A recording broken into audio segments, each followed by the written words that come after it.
Hi කොහොමද ඉතින් ඔයාලට ඔයාලා හැමෝම හොඳින් ඇති කියලා මං හිතනවා. ඉතින් අද හදන්න යන්නේ මෑකරල් කරි එකක්. ඉතින් මෑකරල් හදන්න ඔයාලත් දන්නවා. ඉතින් කෙනාගෙන් කෙනාට උයන විදි වෙනස්නේ. ඉතින් මේ මම මෑකරල් හදන විදිය. ඉතින් බලන්නකෝ. මුලින්ම මෑකරල් ටික මම මේ චූටි ප්‍රමාණයට කඩලා මේ විදියට සෝදලා පිරිසිදු කරගෙන තමයි මෙතන මේ මෑකරල් ටික අරගෙන තියෙන්නේ. දැන් මම ඇතිලියක් ලිපෙන් තියලා මේ ඇතිලිය රත් වුණාම මම මේකට තෙල් ටිකක් එකතු කරගන්නවා. තෙල් ටික රත් වුණාට පස්සේ මම මේකට අබ ස්වල්පයක් එකතු කරගන්නවා.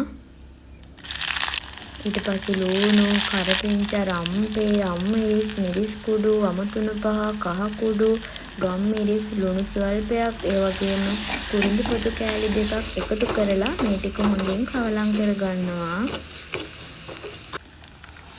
ඊට පස්සේ අර පොඩියට අපි කපාගත්තු මෑකරල් ටික මම අර ටෙම්පරාදු කරගත්තු ලුණු මිරිස් එකට එකතු කරලා හොඳින් කවලම් කරගන්නවා.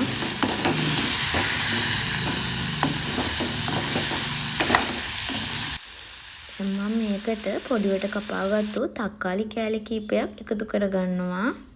ඉතින් මෑකරල් කියලා කියන්නේ එක එක විදිවලට හදන්න පුළුවන් රසම රස කෑමක්. ඉතින් මෑකරල් වලට අල දාලා හදනවා, කොස් ඇට දාලා හදනවා, මේ වගේ විවිධ විදියට මෑකරල් හදන්න පුළුවන්.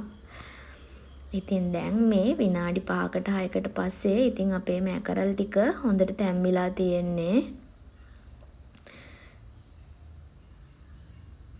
දැන් මම මේකට උකු පොල් කිරි චුට්ටක් එකතු කරගන්නවා.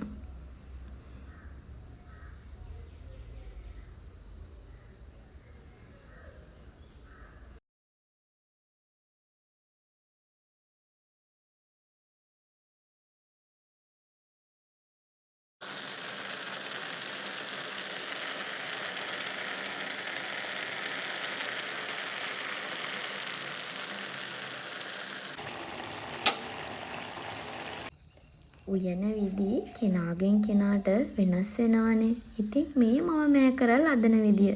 ඉතින් තව තෙල් දාලා, කිරි විතරක් දාලා එක එක විවිධ ක්‍රමවලට මෑකරල් හදන්න පුළුවන්.